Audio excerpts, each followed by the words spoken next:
الحمدللہ رب العالمین والصلاة والسلام علی سید المرسلین اما بعد فاعوذ باللہ من الشیطان الرجیم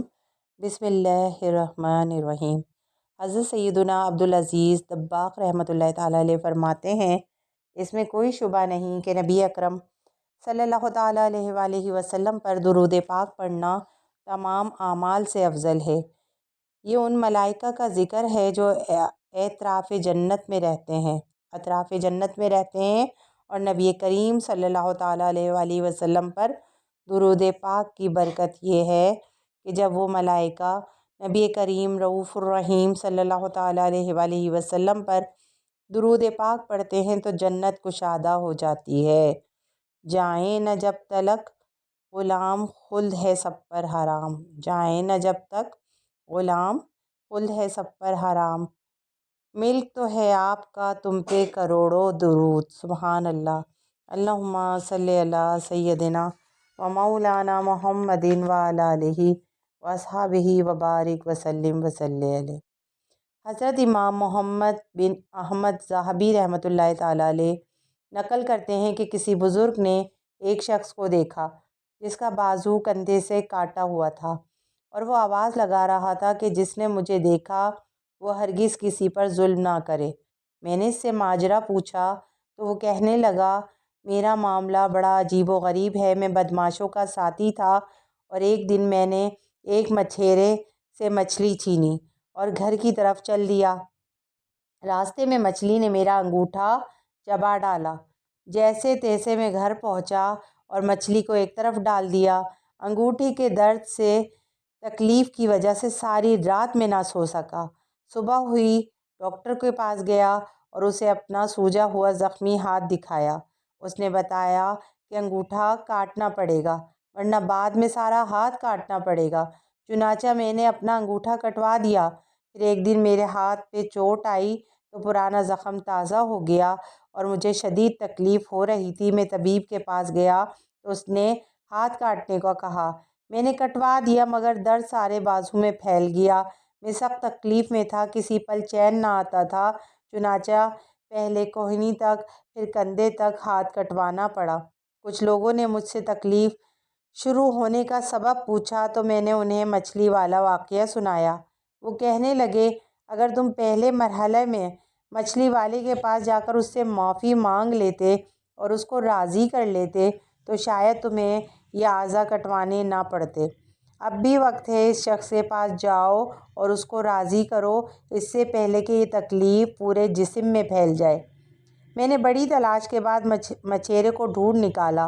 اور معافی مانگنے کے لیے اس کے پاؤں میں گر گیا۔ اس نے پریشان ہو کر پوچھا، تم کون ہو؟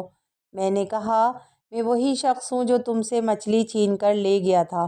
پھر میں نے اسے ساری تفصیل بتا کر کٹا ہوا ہاتھ دکھایا تو وہ بھی رو دیا اور کہنے لگا، میرے بھائی، میں نے تمہیں معاف کیا۔ میں نے اسے گواہ بنا کر آئندہ کے لیے کسی پر ظلم کرنے سے توبہ کر لی۔ معلوم ہوا کہ ظلم و ستم سے اخروی عذاب کے ساتھ ساتھ بسا اوقات دنیا میں بھی ظالم کو دردناک عذاب اور سزا کا سامنا کرنا پڑتا ہے۔ جب دنیا میں قہر کی بجلی گرتی ہے نا تو ظالم لوگ ذلت کی موت مارے جاتے ہیں اور ان سے ہمدردی رکھنے والا، ان کی موت پر آنسو بہانے والا کوئی نہیں ہوتا۔ یہ تو دنیا کی ذلت ہے، جبکہ آخرت کا عذاب اور بروز محشر کی رسوائی اور حساب و کتاب کا اندازہ کون لگا سکتا ہے؟ ظلم سے مراد صرف یہی نہیں کہ کسی کی آنکھیں نکال دی جائیں، کسی کے جسم کا کوئی حصہ کاٹ دیا جائے اور اس پر مرچیں ڈال دی جائیں، کسی زندہ جان کے ناخن کھینچ لیے جائیں یا کسی کو بھوکا پیاسا قید میں رکھا جائے، بلکہ کسی کا حق مارنا، کسی کو بلا وجہ تنگ کرنا، ایذا پہنچانا بھی ظلم ہی کے زمرے میں آتا ہے، جو کہ اسلامی احکامات کی خلاف ورزی اور اللہ کریم اور اس کے رسول عظیم صلی اللہ تعالیٰ علیہ وآلہ وسلم کی ناراضگی کا سبب ہے۔ پہلے ظلم کی تعریف تو سن لیجئے، پھر اس کی مذمت اور اس کے انجام کے بارے میں بھی سنیے گا۔ چنانچہ حضرت شریف جرجانی رحمۃ اللہ تعالیٰ علیہ اپنی کتاب الشریفات میں ظلم کے معنی بیان کرتے ہوئے لکھتے ہیں، کسی چیز کو اس کی جگہ کے علاوہ کہیں اور رکھنا۔ شریعت میں ظلم سے مراد یہ ہے کہ کسی کا حق مارنا، کسی کو غیر محل میں خرچ کرنا اور کسی کو بغیر قصور کے سزا دینا۔ افسوس، آج کل لوگ اپنے انجام سے بے خوف ہو کر ظلم و زیادتی کرنے، دھمکیاں دے کر لوگوں سے رقم کا مطالبہ کرنے، ان کے مال و جائیداد پر قبضہ کرنے، چوری، ڈکیتی، دہشت گردی اور قتل و غارت گری جیسے گناہوں میں مبتلا ہو کر نہ جانے کس کس انداز سے مسلمانوں کے حقوق پامال کر رہے ہیں۔ یاد رکھیے، مرنے کے بعد ہر ظلم کا حساب دینا ہوگا، اور بہت سے ایسے ظالم و جابر لوگ گزرے ہیں جن کا شمار دنیا کے طاقتور افراد میں ہوتا تھا، جن کے پاس نعمتوں کے خزانے موجود تھے اور جن کے حکم کی خلاف ورزی کرنا گویا موت کو دعوت دینا تھا، جو زمین پر اکڑ اکڑ کر چلا کرتے تھے، جن کے ظلم و جبر کے نہ صرف کارنامے سن کر بلکہ ان کا نام سنتے ہی لوگ لرز جاتے تھے۔ شاید وہ اس بات سے بے خبر تھے کہ آخر ایک دن انہیں بھی مرنا ہے اور اپنی کرنی کا پھل بھگتنا ہے۔ بالآخر موت نے انہیں اپنے شکنجے میں لے کر ان کا غرور اور تکبر خاک میں ملا دیا۔ ایسے ہی ایک ظالم بادشاہ کی موت کی عبرت آموز حکایت سنیے اور عبرت حاصل کیجیے۔ چنانچہ منقول ہے کہ کسی ملک میں ایک ظالم اور مغرور بادشاہ رہتا تھا۔ اس نے ایک عظیم الشان محل بنوایا اور اس کی تعمیر پر کافی مال خرچ کیا۔ تعمیر مکمل ہونے کے بعد بادشاہ نے اپنے چند سپاہیوں کو ساتھ لیا اور محل دیکھنے کے لیے چل پڑا۔ اندر سے دیکھنے کے بعد اس نے محل کے ارد گرد چکر لگا کر بیرونی حصے کا معائنہ شروع کر دیا۔ ایک جگہ رک کر اس نے ایک جھوپڑی کی طرف اشارہ کرتے ہوئے پوچھا، یہ ہمارے محل کے ساتھ جھوپڑی کس نے بنائی ہے؟ سپاہیوں نے جواب دیا، چند روز سے یہاں ایک مسلمان بوڑھی عورت آئی ہے اور اس نے یہ جھوپڑی بنائی ہے اور وہ اس میں اللہ پاک کی عبادت کرتی ہے۔ بادشاہ یہ سن کر بڑے مغرورانہ انداز میں بولا، اس غریب بڑھیا کو یہ جرت کیسے ہوئی کہ وہ ہمارے محل کے قریب جھوپڑی بنائے؟ اس جھوپڑی کو فوراً گرا دو۔ حکم پاتے ہی سپاہی جھوپڑی کی طرف بڑھے۔ بڑھیا اس وقت وہاں موجود نہ تھی۔ سپاہیوں نے آن کی آن میں اس غریب بڑھیا کی جھوپڑی کو ملیا میٹ کر دیا۔ بادشاہ جھوپڑی گروانے کے بعد اپنے دوستوں کے ہمراہ اپنے نئے محل میں چلا گیا۔ جب بڑھیا واپس آئی تو اپنی ٹوٹی ہوئی جھوپڑی کو دیکھ کر بڑی غمگین ہوئی، اور جب اسے یہ معلوم ہوا کہ بادشاہ نے اس کی جھوپڑی گروائی ہے تو اس نے آسمان کی طرف نظر اٹھا کر اللہ پاک کی بارگاہ میں عرض کی، اے میرے پاک پروردگار، جس وقت میری جھوپڑی توڑی جا رہی تھی میں تو موجود نہ تھی، لیکن میرے رحیم و کریم پروردگار، تو ہر چیز دیکھتا ہے، تیری قدرت تو ہر شے کو محیط ہے، تیرے ہوتے ہوئے تیری ایک عاجز بندی کی جھوپڑی توڑ دی گئی۔ اس بڑھیا کی آہوازاری اور دعا مقبول ہوئی اور اللہ کریم نے حضرت سیدنا جبرائیل علیہ السلام کو حکم دیا کہ اس پورے محل کو بادشاہ اور اس کے سپاہیوں سمیت تباہ و برباد کر دو۔ حکم پاتے ہی حضرت سیدنا جبرائیل علیہ السلام زمین پر تشریف لائے اور سارے محل کو اس ظالم بادشاہ اور اس کے سپاہیوں سمیت زمین بوس کر دیا۔ بیان کردہ عبرت ناک حکایت سے معلوم ہوا کہ ظلم اور غرور و تکبر کرنا اللہ پاک کو بالکل پسند نہیں۔ بلا شبہ اس حکایت میں ان نادانوں کے لیے عبرت ہے کہ جو کثرت مال اور دولت، خاندان اور اعلیٰ منصب یا وزارت وغیرہ کے گھمنڈ میں لوگوں پر ظلم و ستم کرتے ہیں، غریبوں کا حق دبا جاتے ہیں۔ یاد رکھیے، اللہ پاک ظالم کو مہلت دیتا ہے، رسی دراز کرتا ہے، مگر جب پکڑ فرماتا ہے نا تو اس کی گرفت بڑی سخت ہوتی ہے۔ چنانچہ حضرت سیدنا ابو موسیٰ اشعری رضی اللہ تعالیٰ عنہ سے روایت ہے،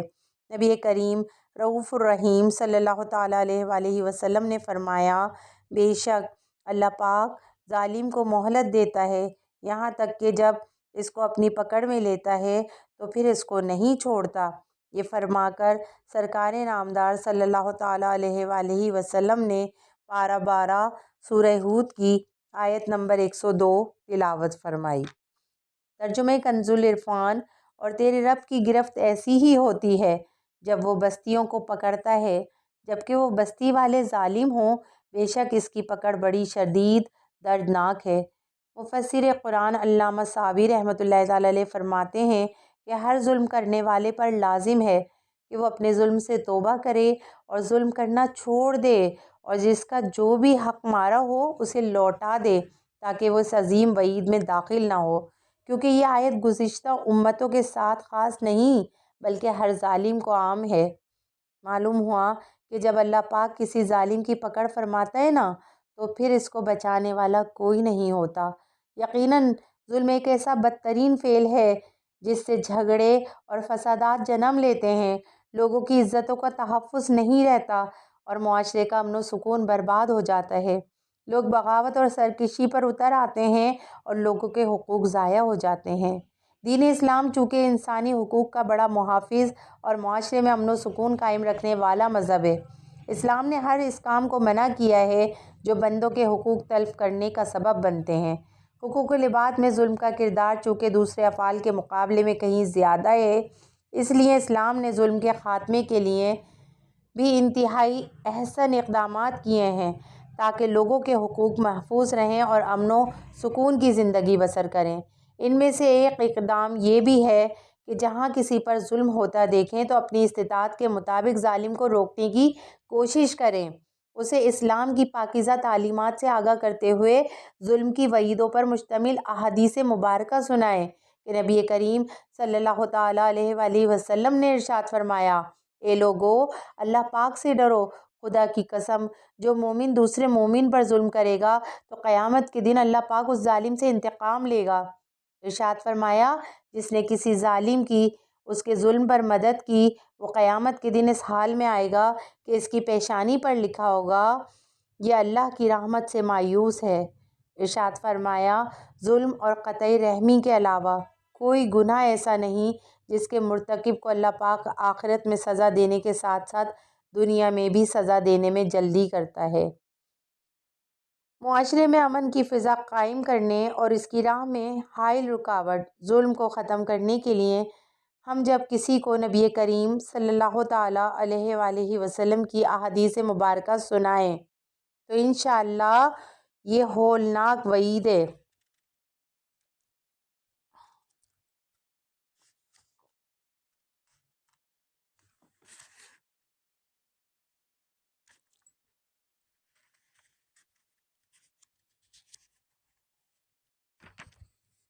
سن کر ہو سکتا ہے اس کے دل میں خوف خدا پیدا ہو جائے اور وہ ظلم سے باز آ جائے۔ معاشرے سے ظلم کا خاتمہ کرنے کے لیے ہمیں اپنے بزرگان دین رحمۃ اللہ تعالیٰ علیہم کے طرز عمل کو پیش نظر رکھنا چاہیے کہ وہ حضرات ظالم کی اصلاح کی نیت سے بلا جھجک اور بے دھڑک حق بات کہہ دیا کرتے اور اسے ظلم سے روک دیا کرتے تھے۔ حضرت سیدتنا نفیسہ رحمۃ اللہ تعالیٰ علیہا بڑی پاک باز خاتون تھیں۔ آپ دن میں روزہ رکھتیں اور رات بھر عبادت الہی میں مشغول رہتیں، حرم نبی سے کبھی جدا نہ ہوتیں، اور آپ رحمۃ اللہ تعالیٰ علیہا نے 30 حج کیے جن میں سے اکثر پیدل کیے تھے۔ آپ رحمۃ اللہ تعالیٰ علیہا کعبہ کے پردوں کو پکڑ کر زار و قطار رویا کرتی تھیں اور بارگاہ الہی میں عرض کرتیں، خدایا مجھے اپنی رضا پر راضی رکھ۔ ظلم روکنے سے متعلق آپ رحمۃ اللہ تعالیٰ علیہا کا ایک واقعہ سنیے کہ منقول ہے کہ احمد بن طولون کے عادل بننے سے پہلے جب وہ لوگوں پر ظلم کرنے لگا تو لوگ اس کے ظلم سے نجات پانے کے لیے حضرت سیدتنا نفیسہ رحمۃ اللہ تعالیٰ علیہا کی بارگاہ میں حاضر ہوئے اور اس کی شکایت کی۔ آپ رحمۃ اللہ تعالیٰ علیہا نے لوگوں سے پوچھا، وہ کس وقت سواری پر نکلے گا؟ لوگوں نے عرض کی، کل نکلے گا۔ آپ رحمۃ اللہ تعالیٰ علیہ نے ایک مکتوب لکھا اور اس راستے میں تشریف فرما ہو گئیں جہاں سے احمد بن طولون نے گزرنا تھا۔ جب وہ گزرا تو آپ رحمۃ اللہ تعالیٰ علیہ نے فرمایا، اے احمد، اے ابن طولون۔ جب اس نے دیکھا تو آپ کو پہچان لیا اور گھوڑے سے اتر آیا اور مکتوب لے کر پڑھنے لگا جس میں لکھا تھا، تم بادشاہ بنے تو تم نے لوگوں کو قید کیا، تم قادر ہوئے تو تم نے لوگوں کو مجبور کیا، تمہارے ذمے کفالت ہوئی تو تم نے لوگوں پر ظلم کیا، لوگوں کے رزق پر تجھے ضامن بنایا گیا تو تم نے انہیں محروم کیا، اور تو یہ بھی جانتا ہے کہ ظلم کا تیر پار ہوتا ہے، خطا نہیں جاتا، خاص کر ان دلوں سے جنہیں تو نے دکھ دیا، ان جگروں سے جنہیں تو نے بھوکا رکھا اور ان جسموں سے جنہیں تو نے بے لباس رکھا۔ یہ بات ممکن نہیں کہ مظلوم تو مر جائیں اور ظالم ہمیشہ باقی رہیں۔ تیری مرضی، تو جو چاہے کر، ہم صبر کریں گے اور اللہ پاک کی بارگاہ میں ظلم کی شکایت کریں گے۔ اسے پڑھ کر اس پر بہت اثر ہوا۔ اس کے بعد احمد بن طولون لوگوں کے درمیان فیصلوں میں عدل کرنے لگ گیا۔ دیکھا آپ نے کہ حضرت نفیسہ رحمۃ اللہ تعالیٰ علیہا نے جب اس ظالم شخص کی اصلاح کرتے ہوئے اسے سمجھایا تو وہ اپنے ظلم سے باز آ گیا اور لوگوں کے درمیان عدل و انصاف کرنے والا بن گیا۔ لہٰذا ہمیں بھی چاہیے کہ اپنے بال بچوں، رشتہ داروں، خادماؤں اور ہر کسی انسان پر کسی بھی طرح کا ظلم نہ کریں۔ خود بھی ظلم سے بچیں، دوسروں کو بھی ظلم کرنے سے روکنے کی کوشش کریں اور کسی ظالم کے ساتھ مل کر اس کے جرم میں شامل نہ ہوں، کیونکہ ظالموں کی مدد کرنے والے کا انجام بھی بہت برا ہوگا۔ نبی کریم صلی اللہ علیہ وآلہ وسلم نے ارشاد فرمایا، جس نے کسی ظالم کی باطل کام پر مدد کی تاکہ وہ اس کے ذریعے حق کو دور کرے تو وہ اللہ پاک اور اس کے رسول صلی اللہ تعالیٰ علیہ وآلہ وسلم کے ذمے سے بری ہے، اور جو ظالم کے ساتھ اس کی مدد کے لیے چلا حالانکہ وہ جانتا ہے کہ یہ ظالم ہے تو وہ اسلام سے خارج ہو گیا۔ حکیم الامت مفتی احمد یار خان نعیمی رحمۃ اللہ تعالیٰ علیہ فرماتے ہیں، چلنے سے مراد مطلقاً اس کی ظلم پر مدد دینا ہے، خواہ اس کے ساتھ چل کر ہو یا گھر میں بیٹھے بیٹھے، پھر خواہ زبان سے ہو یا قلم سے، ظلم کی مدد بہرحال حرام ہے۔ رب کریم فرماتا ہے، اور گناہ پر زیادتی پر باہم مدد نہ دو، فی زمانہ ظالموں سے زیادہ ظالموں کے حمایتی لوگ ہیں۔ مزید فرماتے ہیں، یعنی یہ ظالموں کے حمایتی اسلام کے نور سے نکل گئے یا اسلام کی حقیقت سے خارج ہو گئے کہ حقیقت اسلام یہ ہے کہ لوگ اس کے شر سے سلامت رہیں۔ منقول ہے کہ ابن حبیرہ نے جب امام منصور بن معتمر رحمۃ اللہ تعالیٰ علیہ کو قاضی بنانے کا ارادہ کیا تو حضرت امام منصور رحمۃ اللہ تعالیٰ علیہ نے کہا، میں قاضی نہیں بنوں گا کہ میں نے حضرت سیدنا ابراہیم نخعی رحمۃ اللہ تعالیٰ علیہ سے ایک حدیث سنی ہے۔ ابن حبیرہ نے کہا، انہوں نے تمہیں کیا حدیث سنائی ہے؟ منصور نے کہا، حضرت سیدنا ابراہیم رحمۃ اللہ تعالیٰ علیہ نے حضرت سیدنا علقمہ رحمۃ اللہ تعالیٰ علیہ سے، اور انہوں نے حضرت سیدنا عبداللہ ابن مسعود رضی اللہ تعالیٰ عنہ سے روایت کی کہ حضور نبی رحمت شفیع امت صلی اللہ تعالیٰ علیہ وآلہ وسلم نے ارشاد فرمایا، جب قیامت کے دن ہوگا تو ایک منادی ندا کرے گا، کہاں ہے ظالم، ظلم کرنے والے، کہاں ہیں ظالموں کے مددگار اور کہاں ہیں ظالموں کے حمایتی؟ حتیٰ کہ ان لوگوں کو بھی لایا جائے گا جنہوں نے ظالموں کے لیے قلم تراشا ہوگا یا سیاہی بھری ہوگی، تو ان سب کو لوہے کے تابوت میں جمع کر کے جہنم کی آگ میں پھینک دیا جائے گا۔ استغفر اللہ۔ دیکھا آپ نے کہ ہمارے بزرگان دین رحمۃ اللہ تعالیٰ علیہم دنیاوی عہدہ اور منصب قبول کرنے سے ڈرتے تھے، کیونکہ انہیں معلوم تھا کہ جو کسی منصب پر فائز ہو جاتا ہے ممکن ہے وہ کسی فیصلے میں ناانصافی کر بیٹھے، کسی کے ساتھ ظلم کر بیٹھے اور نہ چاہتے ہوئے بھی کسی کی حق تلفی کر جائے، اور اس کی وجہ سے اسے قیامت کے دن اللہ کریم کی بارگاہ میں ذلت اور رسوائی کا سامنا کرنا پڑ جائے۔ لہٰذا ظلم سے بچنے کے لیے ہمیں یہ بات ذہن میں اچھی طرح بٹھا لینی چاہیے کہ اگر آج میں اپنی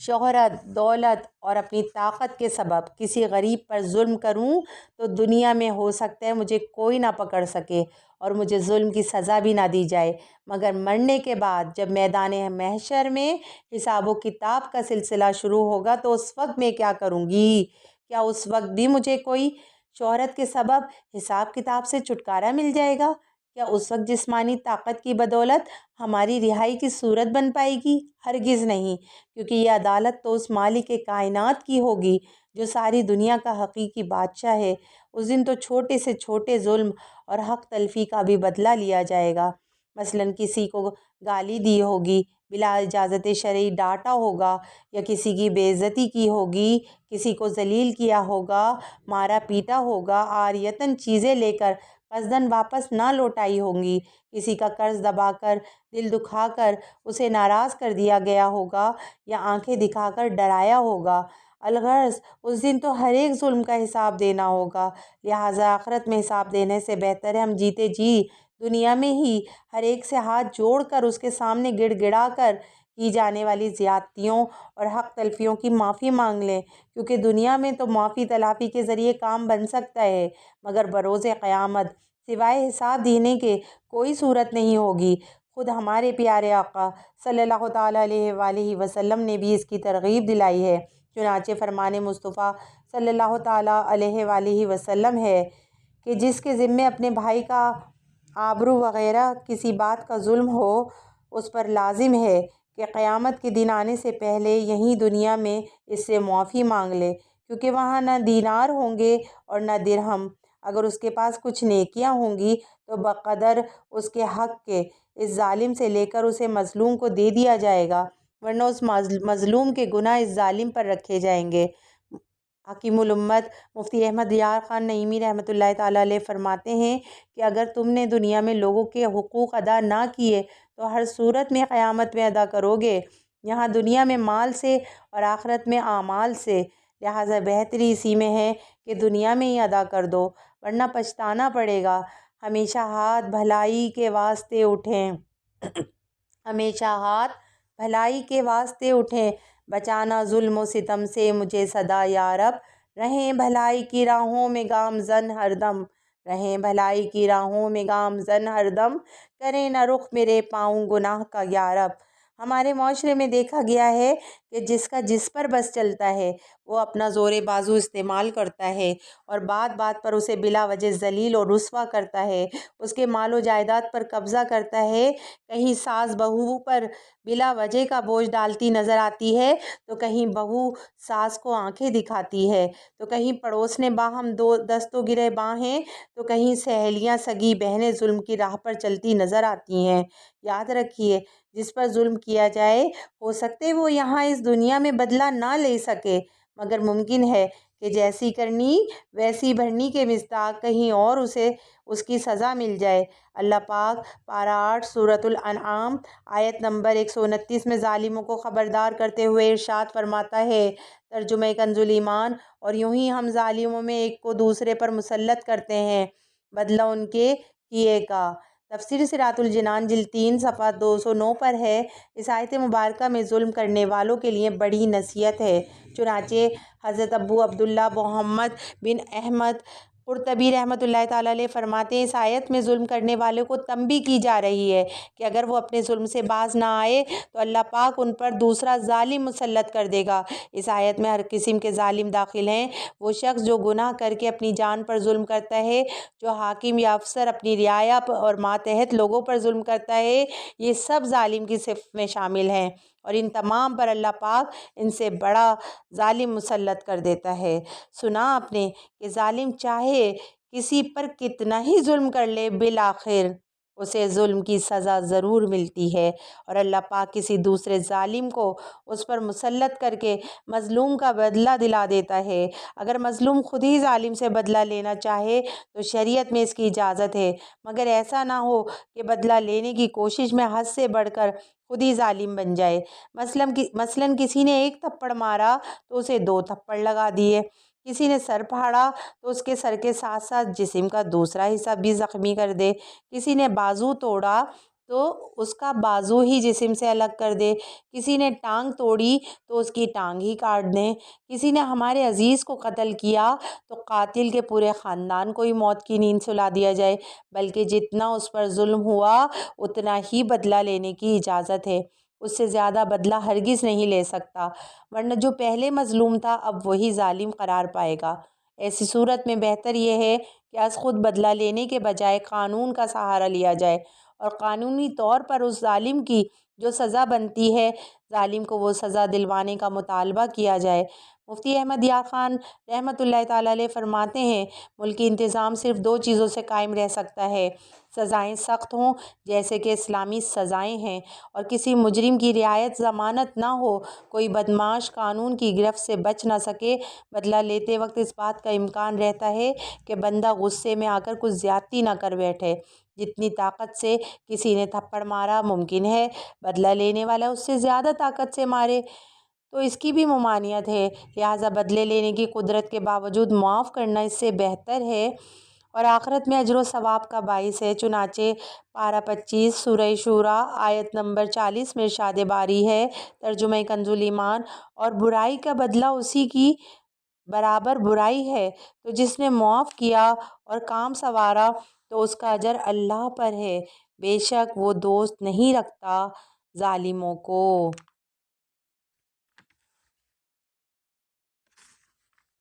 اس آیت کریمہ سے معلوم ہوا کہ برائی کے برابر بدلہ لینا اگرچہ جائز ہے، لیکن بدلہ نہ لینا معاف کر دینے سے افضل ہے۔ ہمارے پیارے آقا صلی اللہ تعالیٰ علیہ وآلہ وسلم کی مبارک زندگی میں اس کی بہت ساری مثالیں موجود ہیں کہ آپ صلی اللہ تعالیٰ علیہ وآلہ وسلم اپنے اوپر ظلم کرنے والوں کو رضا الہی کے لیے معاف فرما دیا کرتے تھے اور قدرت ہونے کے باوجود ان سے بدلہ نہیں لیا کرتے تھے۔ اس کی 2 مثالیں سنیے اور معاف کرنے کی عادت بنائیے۔ صلح حدیبیہ کے سال جبل تنعیم کی طرف سے 80 افراد کا گروہ نبی اکرم صلی اللہ تعالیٰ علیہ وآلہ وسلم کو شہید کرنے کے ارادے سے آیا۔ جب آپ صلی اللہ تعالیٰ علیہ وآلہ وسلم نے ان پر غلبہ پا لیا تو انتقام پر قدرت رکھنے کے باوجود ان پر احسان کرتے ہوئے چھوڑ دیا، اور غورث بن حارث جس نے نیند کی حالت میں سرکار دو عالم صلی اللہ تعالیٰ علیہ وآلہ وسلم پر وار کرنے کی کوشش کی، لیکن حضور اقدس صلی اللہ تعالیٰ علیہ وآلہ وسلم بیدار ہو گئے، اور جب اس کی تلوار آپ صلی اللہ تعالیٰ علیہ وآلہ وسلم کے قبضے میں آ گئی اور صحابہ کرام رضی اللہ تعالیٰ عنہم کو بلا کر اس کے ارادے سے باخبر بھی کر دیا، تو قدرت کے باوجود آپ صلی اللہ تعالیٰ علیہ وآلہ وسلم نے اسے معاف کر دیا۔ دین اسلام کی خوبی ہے کہ اس نے انسانوں کے حقوق کے ساتھ ساتھ جانوروں کے حقوق کا بھی خیال رکھا ہے۔ جس طرح کسی انسان پر ظلم و زیادتی حرام ہے، اسی طرح جانوروں کو بھوکا پیاسا رکھنا، مار پیٹ کرنا، تکلیف پہنچانا بھی حرام ہے، بلکہ جانوروں پر ظلم کرنا انسان پر ظلم کرنے سے زیادہ بڑا گناہ ہے کہ انسان تو اپنا دکھ درد کسی سے کہہ سکتا ہے، قدرت بھی رکھتا ہے، بدلہ بھی لے سکتا ہے، مگر بے زبان جانور کس سے فریاد کرے؟ افسوس صد افسوس، فی زمانہ جانوروں پر جیسا ظلم کیا جاتا ہے نا، کسی سے ڈھکا چھپا نہیں۔ کبھی تو ان بے زبانوں کو ٹائم پر پانی اور چارہ نہیں دیا جاتا، تو کبھی گرمیوں کی سخت دھوپ میں یا سردیوں کی سخت ٹھنڈی راتوں میں یوں ہی کھلے آسمان کے نیچے باندھ دیا جاتا ہے۔ کبھی ان پر طاقت سے زیادہ سامان لاد کر لمبے فاصلے تک زبردستی لے جایا جاتا ہے، اور کبھی منڈی سے لانے کے لیے گاڑی پر چڑھانے اور اتارنے کا مناسب انتظام نہیں کیا جاتا، اور کبھی گاڑی میں ریت یا بھوسا وغیرہ نہیں ڈالا جاتا، جس سے کئی جانور زخمی ہو جاتے ہیں۔ حالانکہ جانوروں پر ظلم کرنے سے نبی کریم رؤوف الرحیم صلی اللہ تعالیٰ علیہ وآلہ وسلم نے منع فرمایا۔ ایک مرتبہ حضور نبی کریم صلی اللہ علیہ وآلہ وسلم ایک انصاری کے باغ میں تشریف لے گئے۔ وہاں ایک اونٹ کھڑا ہوا زور زور سے چلا رہا تھا۔ جب اس نے آپ کو دیکھا تو بلبلانے لگا اور اس کی آنکھوں سے آنسو جاری ہو گئے۔ آپ صلی اللہ تعالیٰ علیہ وآلہ وسلم نے قریب جا کر اس کے سر اور کنپٹی پر اپنا دست شفقت پھیرا تو وہ تسلی پا کر بالکل خاموش ہو گیا۔ پھر آپ صلی اللہ تعالیٰ علیہ وآلہ وسلم نے لوگوں سے دریافت فرمایا کہ اس اونٹ کا مالک کون ہے؟ لوگوں نے ایک انصاری کا نام بتایا۔ آپ صلی اللہ علیہ وآلہ وسلم نے فوراً ان کو بلوایا اور فرمایا کہ اللہ پاک نے ان جانوروں کو تمہارے قبضے میں دے کر ان کو تمہارا محکوم بنا دیا ہے، لہٰذا تم پر لازم ہے کہ ان جانوروں پر رحم کیا کرو۔ تمہارے اس اونٹ نے مجھ سے شکایت کی ہے کہ تم اس کو بھوکا رکھتے ہو، اس کی طاقت سے زیادہ اس سے کام لے کر اس کو تکلیف دیتے ہو۔ معلوم ہوا کہ جانوروں کو بلا وجہ تکلیف نہیں دینا چاہیے، انہیں بھوکا پیاسا رکھنا بہت برا فعل ہے، اور جانوروں پر ظلم کرنے والوں کو چاہیے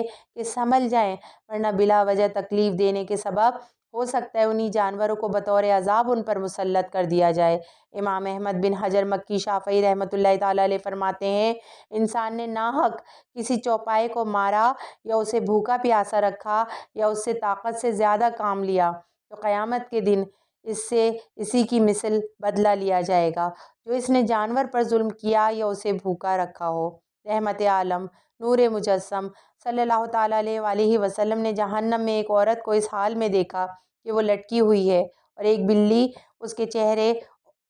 اور سینے کو نوچ رہی ہے اور اسے وہ ویسے ہی عذاب دے رہی ہے جیسے اس عورت نے دنیا میں قید کر کے اور بھوکا رکھ کر اسے تکلیف دی تھی۔ بیان کردہ حدیث پاک میں ان کے لیے عبرت ہے جو بلا وجہ جانوروں کو ستاتے ہیں۔ ایسا نہ ہو جانوروں پر یہ ظلم ہمیں جہنم کے عذاب میں مبتلا کر دے، لہٰذا ہمیں چاہیے کہ ہم خود بھی جانوروں پر ظلم کرنے سے بچیں اور اپنے بچوں کو، گھر والوں کو بھی اس کا ذہن دیں۔ اب مختصراً ظلم کے چند اسباب اور ان کا علاج سن لیجئے اور اس عادت بد سے پیچھا چھڑا لیجئے۔ چنانچہ ظلم کا ایک سبب ظلم کے انجام سے بے خبر ہونا ہے۔ یہ جب ہمیں پتہ ہی نہیں ہوگا کہ ظلم کے کیا نقصانات ہیں تو ظلم سے بچنے میں دشواری ہوگی۔ لہٰذا اس کا علاج یہ ہے کہ قرآن کریم، احادیث مبارکہ میں اس حوالے سے جو ارشادات موجود ہیں انہیں بار بار پڑھیے، ان پر عمل کی کوشش کیجیے۔ ظلم کا ایک سبب گناہوں کی وجہ سے دل کا سخت ہونا بھی ہے۔ دل کی سختی دور کرنے کے لیے